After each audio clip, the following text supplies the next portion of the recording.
के सम्मान में, युवाओं के सम्मान में जीतू पटवारी जी मैदान में। धन्यवाद। जय हिंद, जय भारत। तू भैया जिंदाबाद। हम सबकी आवाज, सच्चा की आवाज। जीतू अजय भैया, अजय चंद्र जी आपका स्वागत करती हूँ।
आप सभी से आग्रह है, कार्यक्रम आपका है, ये सभी कार्यकर्ता हैं, आपका मान, आपका सम्मान, आपकी गरिमा।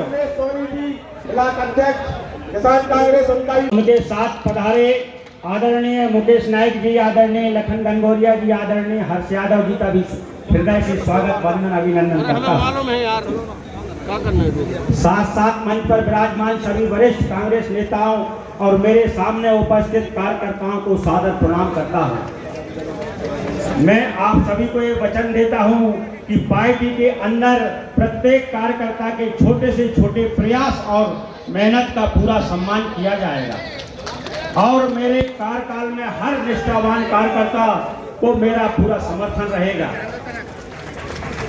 जब से मुझे पार्टी ने जिलाध्यक्ष के पद की जिम्मेदारी सौंपी है, उसी दिन से मेरा प्रयास है कि मैं व्यक्तिगत रूप से प्रत्येक कार्यकर्ता के संपर्क में रहूं और उनसे जुड़ी छोटी से छोटी समस्याओं का समाधान करूं और पार्टी के हित में काम करूं। आने वाले दिनों में मैं स्वयं दमोह जिले के ग्रामीण एवं शहरी क्षेत्र के प्रत्येक कार्यकर्ता के घर घर जाऊंगा। दमोह जिले की कांग्रेस को पंचायत, वार्ड एवं बूथ लेवल तक मजबूत करने का प्रयास करूंगा, जिसमें मुझे आप सभी कार्यकर्ताओं के सहयोग की अत्यंत आवश्यकता है। आप सभी के सहयोग से दमोह जिले की कांग्रेस हरिजन, आदिवासी, पिछड़े, अल्पसंख्यक एवं आर्थिक रूप से कमजोर सवर्णों के हितों के लिए सामाजिक न्याय की लड़ाई लड़ेगी और जीतेगी भी। दमोह जिले में इन वर्गों के किसी भी का जवाब दूंगा। आप लोग आज जिस तरह से मेरे विश्वास पर खरे उतरे, आदरणीय पटवारी जी, मैं आपके लिए दो शब्द कहना चाहता हूं। नाइंसाफी के खिलाफ लड़ते हुए मैं संवरता गया हूं उजड़ते हुए। माननीय जीतू पटवारी के लिए है, एक शेर अपने कार्यकर्ताओं के लिए है। मंजिल से जाकर कहो कि मैं अभी सफर में हूँ, मेरा इंतजार करें कि मैं उसके मुकद्दर में हूँ। जय हिंद, जय भारत। मैं आमंत्रित करना चाहता हूँ कि वो आए और कम शब्दों में अपनी वाणी से आपकी अपनी दमोह जिले की जनता जनार्दन को से रूबरू हो। भाई मुकेश नाइक जी मैं आमंत्रित करना चाहता हूँ कि वो आए और कम शब्दों में अपनी वाणी से आपकी अपनी दमोह जिले की जनता जनार्दन को से रूबरू हो। भाई मुकेश नाइक जी। जनार्दन ने राहुल सिंह को विधायक बनाया था। कांग्रेस हमेशा दमोह से जीतती आई है। मुकेश भाई भी दमोह से कांग्रेस के विधायक रहे और 2023 में 2021 में जब उपचुनाव हुआ, इसी जनता जनार्दन की दम पर कांग्रेस में चुनाव जीता था। और मैं तो कांग्रेस का प्रत्याशी का एक शैडो था, एक परछाई थी, लेकिन इस परछाई को पूरा सहारा दिया था यहाँ बैठी हुई जनता ने। कहना ये चाहते हैं, वोट चोरी 2023 का चुनाव वोट चोरी करके लूट लिया गया। 2023 के चुनाव में 2018 के चुनाव में गद्दी छोड़ का वोट चोर गद्दी छोड़ का कार्यक्रम पूरे देश में चल रहा है। राहुल गांधी जी कहने की जरूरत नहीं कि अब किस स्थिति में है। 10 साल लगातार भारतीय जनता पार्टी के तमाम नेताओं की नींद हराम करने वाला व्यक्ति मोदी जी के यदि माथे में बल पड़ते हैं तो सिर्फ राहुल गांधी के नाम लेने से माथे में बल पड़ता है।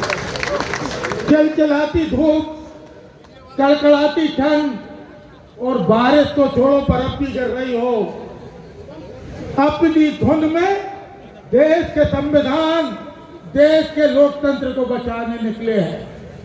और ऐलानिया कहते हैं जो कहते हैं, यदि हमने पहले कहा चौकीदार चोर, तो आज भी उस पे कायम है और पूरा देश मान रहा है कि चौकीदार चोर है।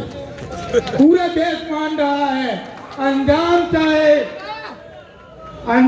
चाहे कुछ भी हो, हम सच कहने के आदी है। अंजाम चाहे कुछ भी हो, हम सच कहने के आदी है। और सच कहना बगावत है तो समझो हम बागी है। आज तक उस पे अटल है, हिंदुस्तान के संविधान को बचाने के लिए एक प्रण और प्राण से जुटा आदमी। और अब तो लोकतंत्र की बात आ गई। एक वोट जो हम आपका वोट, जो हमारा मत है। बाबा साहब भीमराव अंबेडकर ने हमको संविधान 1950 में दिया, 1947 में हम आजाद हुए, हमको लोकतंत्र मिला, लेकिन हम कानून के दायरे में नहीं बंधे थे। 52 में चुनाव हुआ, लोकतंत्र को सुरक्षित रखने के लिए, लोकतंत्र को महफूज रखने के लिए संविधान एक कवच बना जो हमारे हितों की रक्षा करता है, जो हमारे अधिकारों की रक्षा करता है, जो सबको समानता। उजले कपड़े पहन रखे हैं सांपों ने, उजले कपड़े पहन रखे हैं सांपों ने, ये जहरीले आदम को सारे चोर सारे चोर। और तो और किन किन के नाम गिनाए, किन किन के नाम गिनाए आपको जीतू भाई। सत्ता में जो बैठे हैं, सत्ता में बैठे आवारा ढोर, सारे चोर सारे चोर। ये हालात है, सारे चोर। आप देखें इन नामुरादों को है, जो देखो, चाहे मोदी हो और चाहे शिवराज सिंह जी हो और मोहन प्यारे हमारे भाई और बहनों, भैया साइड हो जाइए। मैं विधानसभा चुनाव का स्वयं प्रत्याशी था। लोकसभा चुनाव को साक्षी भाव से मैंने देखा है और विधानसभा चुनाव की तत्काल बाद माननीय जीतू पटवारी जी ने प्रदेश कांग्रेस कमेटी के अध्यक्ष का भार संभाला। ऐसा वातावरण था पूरे राज्य में। बीजेपी की सरकार बन गई और ये सरकार बनाने की भी अजीब कहानी है। हमारे नेता माननीय राहुल गांधी जी ने पत्रकार वार्ता ली पिछले दिनों। आपने देखा एक घर का एड्रेस उन्होंने बताया था और उस एक घर में 80 वोटर थे। कितने? 80 वोटर एक घर में। एक दूसरे घर का एड्रेस बताया, उस घर में 53 वोटर थे। जब भारतवर्ष के पत्रकार अपना कैमरा लेकर उन घरों में पहुंचे तो 10 आदमी उन घरों में खड़े नहीं हो सकते थे जहां 80 आदमी रह रहे थे और 53 आदमी रह रहे थे। आप कल्पना करिए कि एक मतदाता का नाम 8-8 जगह रजिस्टर्ड है। बनारस में कुल 11 लाख वोट डले और मतपेटियों से 12.5 लाख वोट निकले। 11 लाख वोट डले और 12.5 लाख वोट मतपेटियों से निकले। ये कैसा जादू है भाई, लोकतंत्र के साथ कैसा मजाक है। 60,000 वोट से मोदी जी चुनाव जीते और 1.5 लाख वोट ज्यादा मतपेटियों में से निकले। पहले जब चुनाव होगा तो मतदान के पहले वोट की चोरी, फिर जब चुनाव शुरू हुआ तो पैसों का तमाशा, शराब का तमाशा, डंडे का तमाशा, अधिकारियों का तांडव और हर बात का दबाव मतदाता के ऊपर कि किसी तरह से पूरे लोकतंत्र की लूटपाट करना है, चुनाव को लूट लेना है। और जब चुनाव हुआ तो जो विधायक बन गए, चुनाव की शुरुआत में मैं एक घटना बताता हूं। माननीय जीतू भाई कमलनाथ जी मुख्यमंत्री थे, प्रदेश कांग्रेस कमेटी के अध्यक्ष थे। हम सब लोग सो रहे थे। 1:30 बजे रात को सूचना मिली कि इमरजेंसी मीटिंग है, सबको आना है, प्रमुख नेताओं की। हम लोग कमलनाथ जी के निवास पर बैठक के लिए पहुंचे। वहां हमें सूचना दी गई कि 55 कांग्रेस के ऐसे उम्मीदवार हैं जिनका पर्चा वापस करने के लिए भारतीय जनता पार्टी कोशिश कर रही है कि कांग्रेस के उम्मीदवार अपना पर्चा ही वापस ले लें। हम लोग विड्रॉल की डेट तक रात दिन अथक प्रयत्न करते रहे और जैसे तैसे अपने उम्मीदवारों को बचाया। और चुनाव के बाद जब चुनाव पूरा हुआ तो राहुल लोधी जैसे जयचंद भी हमारी पार्टी में थे।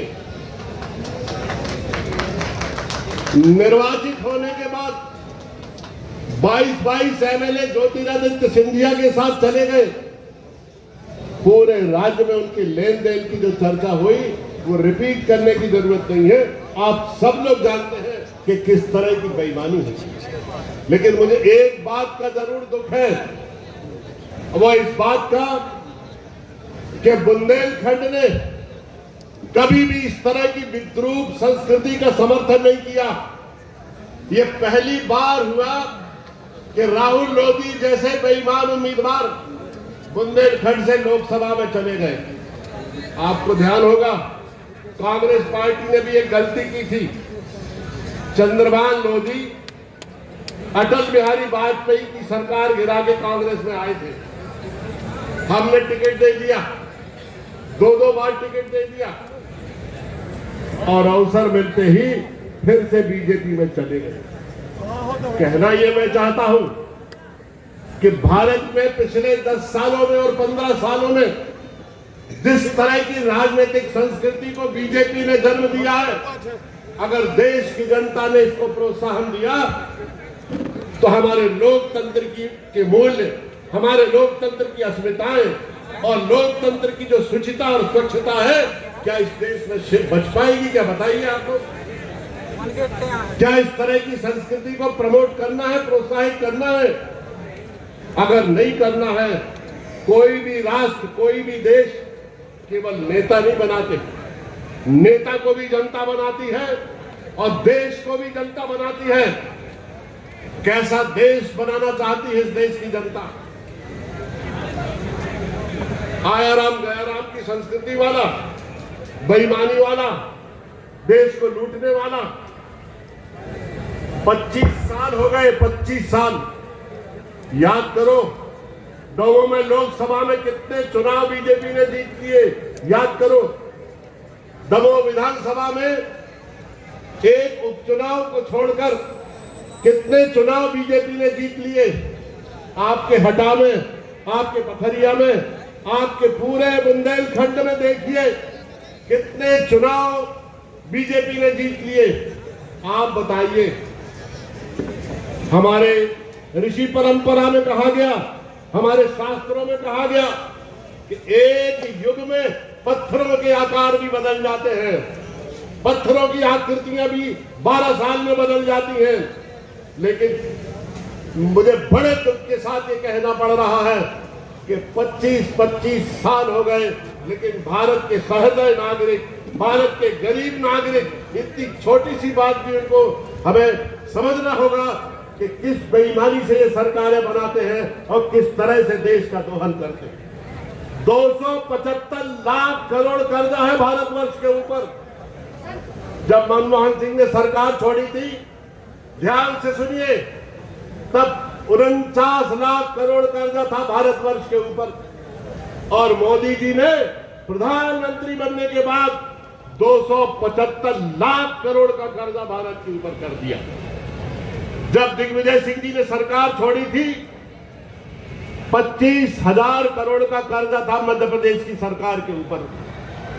आज 4 लाख करोड़ का कर्जा है मध्य प्रदेश की जनता के ऊपर और सरकार के ऊपर। मध्य प्रदेश की सरकार एक साल में 28,000 करोड़ रुपए कर्जे का ब्याज लेती है। कितना लेती है? एक साल में 28,000 करोड़ रुपए कर्जे का ब्याज ये सरकार चुका रही है। ये हालत है इस देश की और ये हालत है जनता की। जनता को क्या मिला? जनता को मिली गरीबी, महंगाई, बेरोजगारी। क्या मिला जनता को? 12-12 हजार रुपए के शौचालय बनाए। जब हम अपने गांव में निरीक्षण करने गए पवई विधानसभा क्षेत्र में, तो उन शौचालयों में कंडा और भूसा भरा हुआ। बोलो, बात सही है कि नहीं? सही है। गरीब आदमी के लिए गांव में 2.5 लाख की झोपड़ी, गरीब आदमी के लिए गांव में 2.5 लाख की झोपड़ी, और जयंत मलैया का लड़का 4,000 मकान बना के बेचता है। कितने? पूरे मध्य प्रदेश की बात कर रहा हूं। अकेले दमोह में 1,000 मकान तो बना के बेचे हैं कि नहीं बेचे हैं? बोलो बोलो, बोलते क्यों नहीं? गरीब के लिए 2.5 लाख का मकान और मंत्री का लड़का 4,000 मकान बना के बेच रहा है पूरे राज्य में। मध्य प्रदेश में जमीनें नहीं बची। नेताओं के घरों पर खाता लिए भैया मुनीम बैठे रहते हैं कि जिले में कहां जमीन बिक रही, जरा बताओ, हमें लेना है। सही है कि नहीं? जिनके पास साइकिल थी जिनके पास, आज उनके पास फॉर्च्यूनर गाड़ी है कि नहीं? ये बताओ बताओ।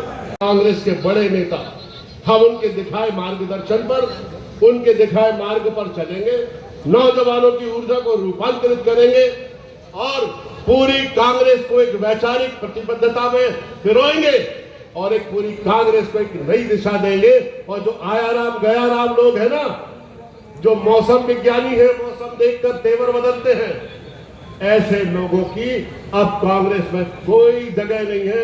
ये विश्वास रखिए आप सब लोग। मैं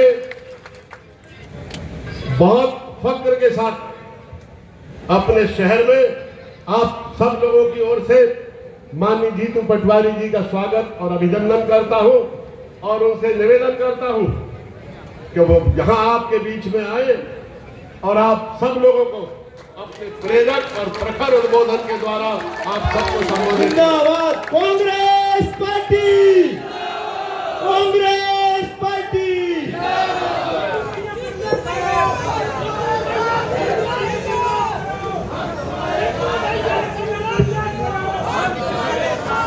आदरणीय मैं राजा पटेरिया जी से आग्रह करता हूँ, लखन भैया से आग्रह करता हूँ कि आप मुकेश नायक जी और सब जाके ये अपने बाबा साहब भीमराव अम्बेडकर जी की तस्वीर पर माल्यार्पण करें और आदरणीय महात्मा गांधी जी की तस्वीर पर माल्यार्पण करें। मैं सबसे आग्रह करता हूँ कि आप सब जोरदार तालियों से सबका स्वागत करें और आप सबसे आग्रह कि सब मुझे जगह दें। आगे पूर्व प्रत्याशी महेंद्र सिंह जी भी यहाँ उपस्थित है, मैं उनका स्वागत करता हूँ। और आदरणीय हमारे गरीब की, वंचित की, बेसहाराओं की लड़ाई लड़ने वाले संतोष भारती जी भी यहाँ उपस्थित है। मैं उनके भी चरणों में मैं आते से मैंने प्रणाम किया, उनको भी मैं सम्मान भी करता हूँ, उनका स्वागत भी करता हूँ। और सब अनुरोध करता हूँ, सब भाई आप परिवार के थोड़े थोड़े जगह बनाओ, बैठ जाओ। अगर मुझे 10 मिनट दोगे तो मैं शांति से बात कर पाऊंगा। पत्रकार बंधु, उनका थोड़ा सा ध्यान 2014 पे ले जाना है। जितने मोबाइल है चालू रखना और दमों के एक एक घर ये बात जानी चाहिए कि 2014 से पहले नरेंद्र मोदी जी देश के प्रधानमंत्री पद के दावेदार बने भारतीय जनता पार्टी। जब एक आंदोलन उसके आसपास चल रहा था, वो आंदोलन था आदरणीय अन्ना हजारे जी। अन्ना हजारे जी देश में एक नई क्रांति लाना चाहते थे, देश में एक नई क्रांति लाना चाहते थे, देश में ईमानदार सरकार लाना चाहते थे। जब उन्होंने ईमानदारी की बात की तो वो सवाल उठाते थे कि देश में 2G क्यों हुआ, देश में 4G क्यों हुआ, कॉमनवेल्थ का घोटाला क्यों हुआ, देश में कॉमनवेल्थ के घोटाले के साथ कोयला घोटाला क्यों हुआ। उन्होंने कांग्रेस की सरकार को ये कहा, मनमोहन सिंह जैसे ईमानदार प्रधानमंत्री को ये कहा कि आप जन लोकपाल लेके आ। कांग्रेस ने एक ईमानदार पहल की उस आंदोलन की और जन लोकपाल के लिए एक नई शुरुआत की। इस बीच में आरएसएस, अन्ना हजारे, भारतीय जनता पार्टी, नरेंद्र मोदी और देश के कुछ उद्योगपति और अमेरिका, याद रखना मैं फिर से कह रहा हूं अमेरिका, उस समय 175 करोड़ रुपए, 250 करोड़ रुपए भारतीय जनता पार्टी को अमेरिका से आया। और उन्होंने कहा, यहां से कोई नहीं बोले, उन्होंने कहा कि देश में भारत इतनी तेजी से जो विकास कर रहा है इसको रोको। इसमें विदेश की भी ताकतें लगी और भारतवर्ष में भी जो देशद्रोही ताकतों को सपोर्ट करने वाले, जो पीछे से गैर राजनीतिक लोग पीछे से एक तरह से उस ईमानदार मनमोहन सिंह की सरकार को डिस्टर्ब करने में लग गए। वादे आए, बहुत हुई महंगाई की मार, अब की बार मोदी सरकार। वादे आए, बहुत हुआ किसानों पर अत्याचार, अब की बार मोदी सरकार। वादे आए, बहुत हुई बेरोजगारी, अब की बार मोदी सरकार। वादे आए $5 ट्रिलियन की अर्थव्यवस्था के। वादे आए कि 70 साल में जितना विकास कांग्रेस ने नहीं किया उतना तो सिर्फ 10 साल चाहिए मुझे। 5 साल 60 महीने अलग अलग तरह के अलग अलग समय पर मोदी जी ने देश से मांगे। आदरणीय साथियों, देश का हुआ क्या?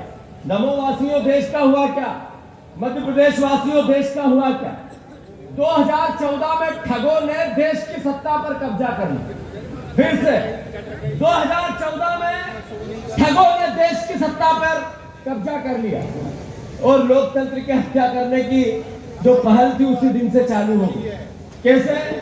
पहले 5 राज्यों की सरकार गिराई गई, जो राहुल गांधी जी कह रहे हैं वोट चोर, कुर्सी चोर, ऐसे ही नहीं कह रहे। 5 राज्यों की सरकार गिराई, उसमें सारे उत्तर पूर्व और गोवा का राज्य था जिसमें राज्यपाल का उपयोग कर सरकारें गिरा दी।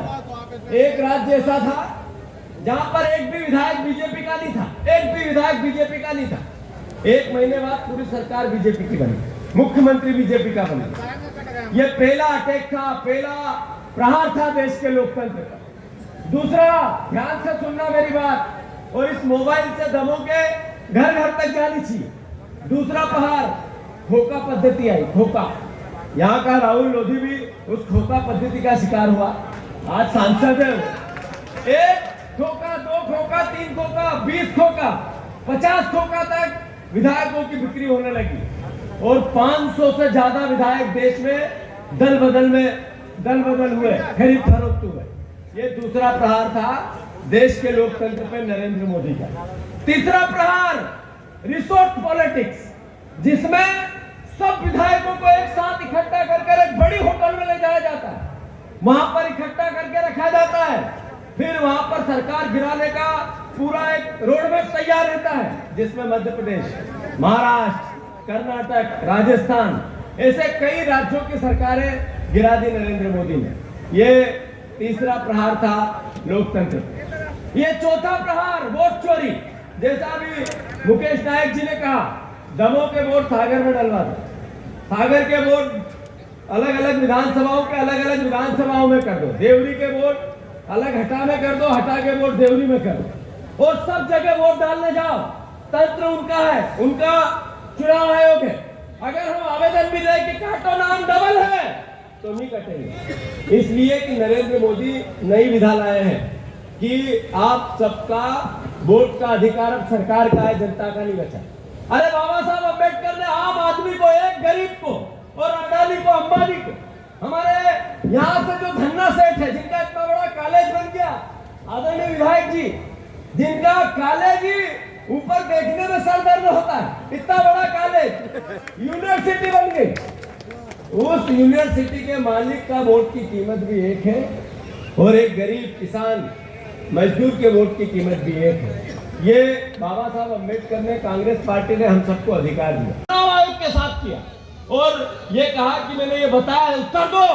आज 1 महीने से ज्यादा हो गया, न चुनाव आयोग उत्तर दे पाया न भारतीय जनता पार्टी। जब चुनाव आयोग निष्पक्ष संस्था है तो राहुल गांधी उससे सवाल करने लगे, देश करने लगा, आम नागरिक पूछने लगा, तो बीजेपी सवाल के उत्तर देने लगे, उसके प्रवक्ता देने लगे, उसके मंत्री देने लगे। अरे लोकतंत्र का चौथा स्तंभ जो मीडिया, जब इस पर प्रहार होता है तो भी देश का लोकतंत्र मरता है। लगातार अलग अलग तरीके से, वो चाहे छोटे स्तर पर हो, देश स्तर पर है, मीडिया को कमजोर किया जाएगा। लास्ट में अभी एक और हथियार आ रहा है, याद रखना ये बात में। नरेंद्र मोदी जी जब अब की बार 400 पार, इसलिए कि देश का संविधान बदलना है, इसलिए लगे थे पूरी मशीनरी को लेकर, पूरे चुनाव आयोग को लेकर, तो राहुल गांधी जी ने एक लाल किताब ली देश के संविधान की और देश के सामने पूरे देश में घूम गए चुनाव में। बैसाखी पे नरेंद्र मोदी आ गए। अब एक ऐसा कानून लेके आ रहे हैं डॉक्टर साहब, जिसमें 30 दिन अगर कोई सांसद जेल में है, किसी भी और उसकी जमानत नहीं हुई, किसी भी आरोप में, चाहे उसका झूठा सच्चा कोई केस कर दो, चाहे उस पर किसी प्रकार का एक्सीडेंट हो जाए, चाहे उस पर कोई 420 कर दो, चाहे कोई किसी प्रकार की कोई एफआईआर हुई और सांसद अगर 30 दिन जेल में है तो सदस्यता समाप्त। ये क्यों? इसलिए कि बैसाखी की सरकार 5 साल चले, इसलिए कि मुख्यमंत्री हमारे नीतीश कुमार उनके कंट्रोल में रहे, इसलिए कि जो चंद्रबाबू नायडू आंध्रा के हैं वो कंट्रोल में रहे। ये 5वां हथियार नरेंद्र मोदी का लोकतंत्र पे है। आदरणीय साथियों, ये बातें मैंने क्यों बताई? वोट चोरों ने कुर्सी पे कब्जा कर लिया, ऐसे ही मध्य प्रदेश में माहौल था कांग्रेस का, एक तरफा जीत रही थी कांग्रेस। जितने सर्वे, जितने डॉक्टर थे, ये राजनीतिक विशेषज्ञ, जितने मीडिया की, जितने भी अलग अलग अखबारों के सर्वे, जो सर्वे की रिपोर्ट अलग अलग एजेंसियों की आ रही, सब सरकार कांग्रेस की बता रही है और बन गई बीजेपी की। वोट चोरी नहीं हुई तो क्या हुआ?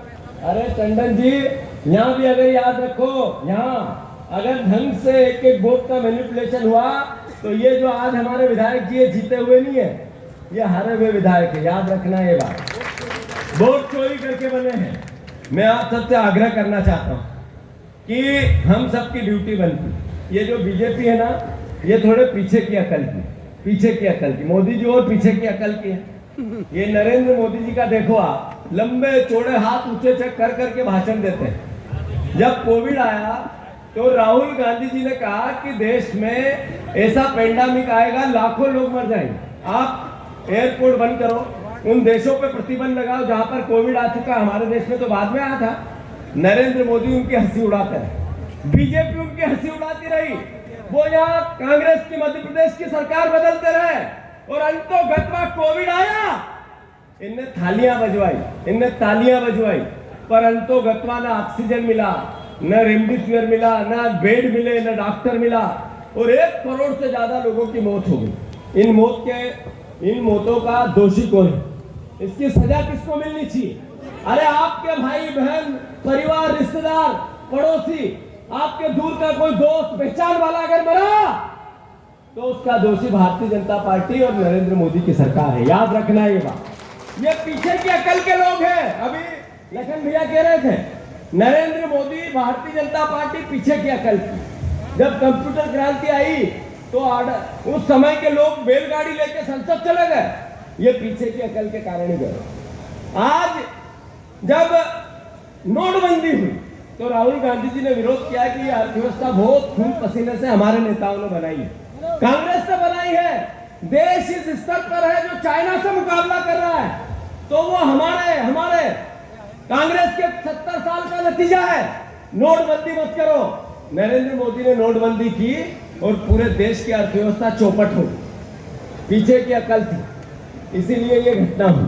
अभी जब जीएसटी की बात आई, जीएसटी याद है आप लोगों को? राहुल गांधी जी कह रहे थे कि 2 तरह की जीएसटी आनी चाहिए, आप ये 10 तरह की जीएसटी मत लगाओ, आप 1 तरह की जीएसटी लगाओ, ये 4 तरह की मत लगाओ। मोदी जी उनकी हंसी उड़ाते रात को 12 बजे, और रात को 12 बजे जीएसटी लगाई, रात को 12 बजे 500 का और 1000 का नोट खत्म किया। इस तरीके से नरेंद्र मोदी ये पीछे की अकल से देश को चाइना से, दुनिया से 20 साल पीछे ले गए। आज चाइना की अर्थव्यवस्था है 100 ट्रिलियन डॉलर की लगभग, और कांग्रेस भारत की 3.5 ट्रिलियन डॉलर की। हमारे इतनी जनसंख्या, सुना था खीर मांगोगे, दूध मांगोगे तो खीर देंगे, और कश्मीर मांगोगे तो चीर देंगे। अभी समय आया कि जो पाकिस्तान के कब्जे में कश्मीर है उसको लेना है।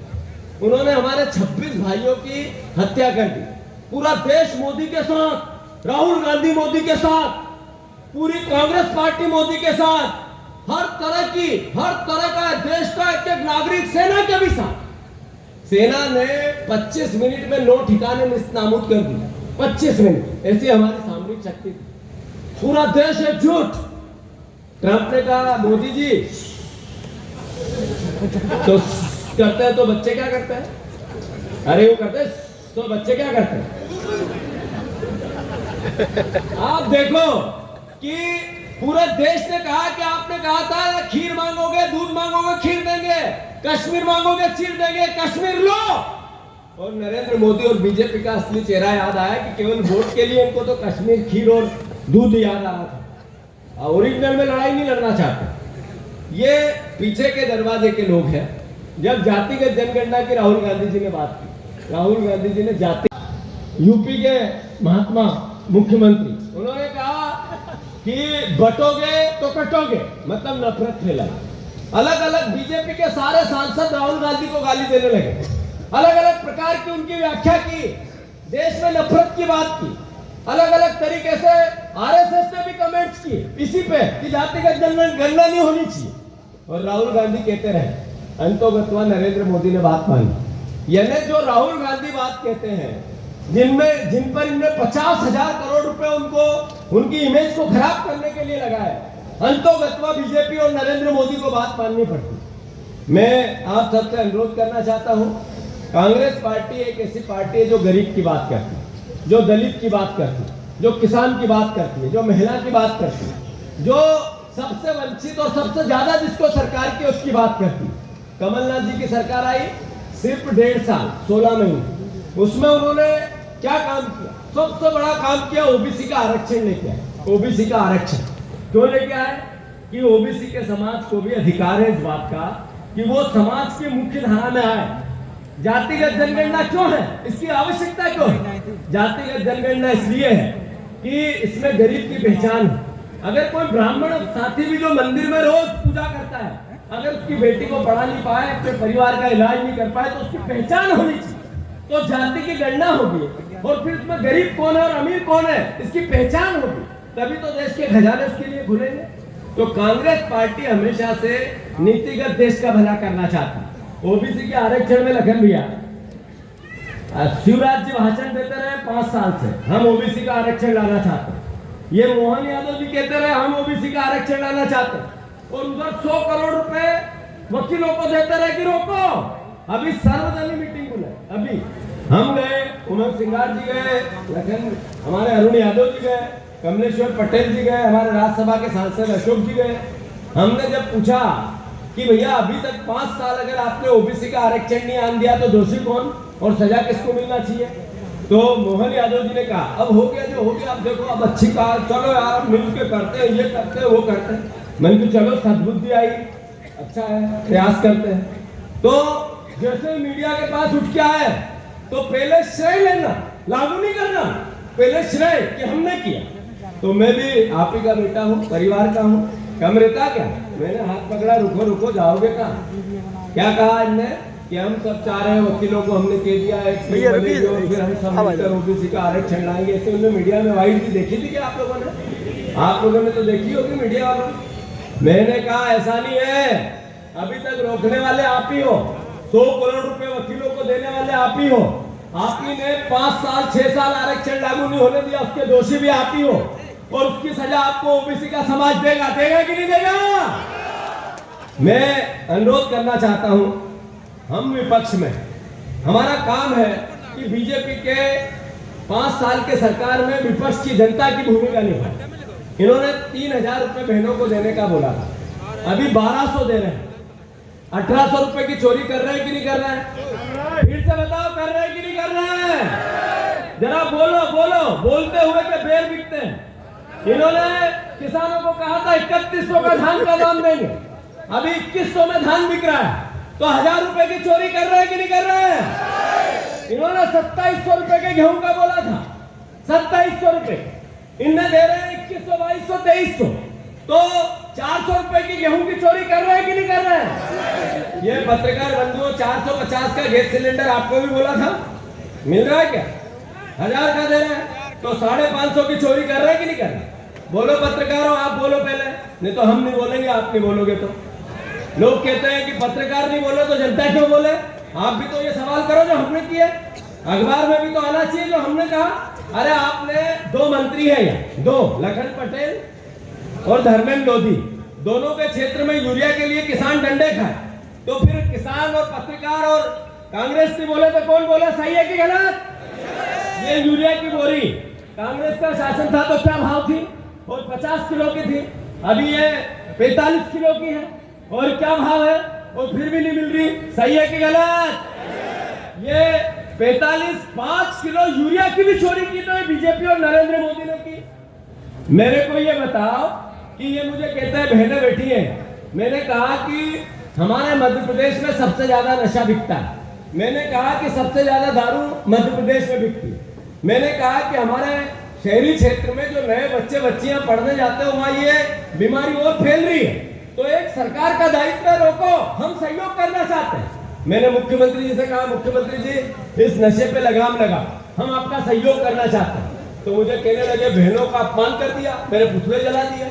मैं आप सबसे पूछना चाहता हूँ ईमानदारी से, कोई भी नहीं बोलेगा इतना है जो इतने लोग खड़े हैं, ये इतनी बहनें हैं, बताओ गली गली शराब बिकती है कि नहीं बहन जी? बिकती है कि नहीं? हाथ ऊंचा करके बताओ, बिकती है? चलो आज तो कांग्रेस की हमारे परिवार की अभी बीजेपी को धीरे धीरे हराना है, पत्रकार बंधु आप बताओ क्या अवैध शराब गली गली बिकती है कि नहीं बिकती है? अरे बोलो ना यार, मुंह हिला के तो बोलो, तिलक वाले भैया, बिकती है ना? तो फिर बोलो, लिखो मत, बोलो तो सही, लिखोगे तो आप नहीं, मुझे पता है ये बात, पर गली गली अवैध शराब बिके, गली गली नशा बिके, और फिर कांग्रेस इस पे आवाज नहीं उठाए। अरे एक बेटा पी के आता है तो मारता तो उसकी पत्नी को ही है, एक पति पी के आता तो मारता तो उस घर में ही है।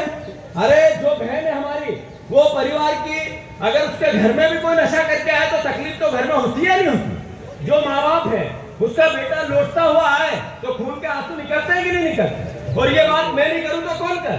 फिर मुख्यमंत्री जी एक आपकी अदालत में गए, नौकरी में आपकी अदालत, इतना बड़ा मंच, रजत शर्मा, कम से कम 1-2 हजार आपकी अदालत में बड़े बड़े लोग चले गए। हमारे सम्मानित मुख्यमंत्री जी गए, इनसे पूछा कि आप पर आरोप है, कांग्रेस के नेता लगाते कि आपने नशे का गढ़ बना दिया मध्य प्रदेश में। तो कहने लगे वो जिनने आरोप लगाया वो खुद ही नशे में है, उतरी नहीं इसलिए बोलते।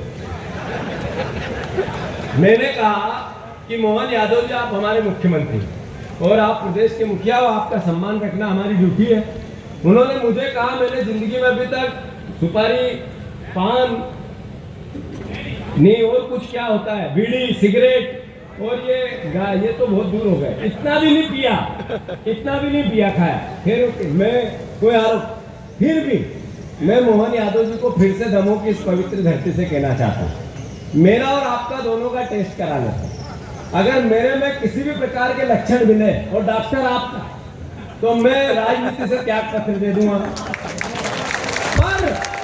पर आप में से भांग के तत्व मिल गए तो फिर उसका क्या? भोलेनाथ की भांग कौन चढ़ाता मुझे नहीं पता है, और जो आपको देता है वो भी पता है। जिससे आप लेते हो वहां के भी हमारे पास कुछ न कुछ रिकॉर्ड आ गया है। तो चूंकि मुख्यमंत्री का पद इतना बड़ा है, उसका सम्मान भी रखना है, तो इस तरह की बात मुख्यमंत्री करें, ऐसी आशा तो नहीं है। इस पद की गरिमा उनको रखनी चाहिए। मैं फिर से मुख्यमंत्री जी आपको आगाह कर रहा हूं, अगर आपने किसानों का सर्वे नहीं कराया, आपने किसानों की खेती का बीमे के पैसे नहीं दिए, आपने पर्याप्त यूरिया की व्यवस्था नहीं की, आपने डीएपी की व्यवस्था नहीं की, आपने किसानों को 3100 और 2700 के दाम नहीं दिए, 6000 रुपया आपने सोयाबीन के नहीं दिए, तो मैं आपको चुनौती देता हूं 12 तारीख को किसान अधिकार के लिए आपकी विधानसभा में मुख्यमंत्री जी उज्जैन में, जहां से आप विधायक हो, हम 25,000 किसानों के साथ हमला बोलेंगे। जाओ, चुनौती है मेरी। किसान अधिकार के लिए उज्जैन में 12 तारीख को आप व्यवस्था नहीं कर सको तो कुर्सी छोड़ो। हमें जनता का दायित्व निभाना है, हमें किसान की बात करनी है। मैं किसान का बेटा हूं, रोज जीता हूं उसकी व्यवस्था को। जब ये पानी गिर गया और मूंग खत्म हो गए और मूंग के केवल वो जो पेड़ है, छोटे छोटे पौधे काटने पड़ते हैं, तो किसान के परिवार के लोग उस इतने घुटने पानी में काट रहे हैं, वो वेदना जानता हूं। मैं जानता हूं कि जब भरी गर्मी में पानी नहीं होता और सिंचाई कर देते हैं, वो बोवनी कर देते हैं और सूख जाता है पौधा, कितनी यातना होती है। खले में फंसा कि सर मैनेज नहीं हो रहा, थोड़ा और अंदर जाओ, तो फिर जंगा तक आ गए, फिर कहा मैनेज नहीं हो रहा है, थोड़ा और मजे नहीं आ रहा, थोड़ा और अंदर जाओ, तो अंडरवियर गिली हो गई। फिर उन्होंने कहा कि अब फिर ठीक है, तो दूसरा बोला कि जैसे ही ये रील बताएंगे तो लोग वो रील चालू कर देंगे जो कंधे पे तोप के भी शिवराज जी को ले जा रहे थे, याद है आप लोगों को? यहाँ रख के ले गए थे यार। तो केवल ढोंग, पाखंड, झूठ बोलना, लोगों को भ्रमित करना। अगर फिर भी व्यवस्था नहीं सुधरी तो मामा के घर के सामने धरना देंगे, उनके घर के सामने जहाँ मामा लिखा वही देंगे, और गिरफ्तार करना चाहे जिस दिन तक व्यवस्था नहीं होगी तो जेल रहेंगे। ये याद रखना, किसान का बेटा हूं, बिल्कुल नहीं डरूंगा, बिल्कुल भी एक कदम पीछे नहीं हटूंगा। आप सब साथ दोगे कि नहीं दोगे मेरा? अरे दोगे कि नहीं दोगे?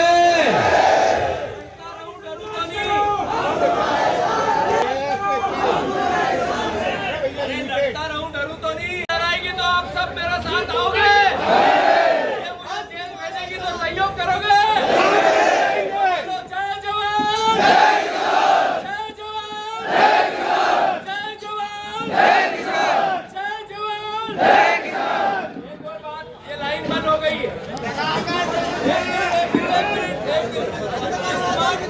चोरी नहीं चल रही है, चल रही कि नहीं चल रही है? सीधा कोई स्मार्ट मीटर के देंगे 5000, सही है कि गलत? सही है। तो इनसे लड़ो, डरो मत, कांग्रेस का संगठन बनाओ।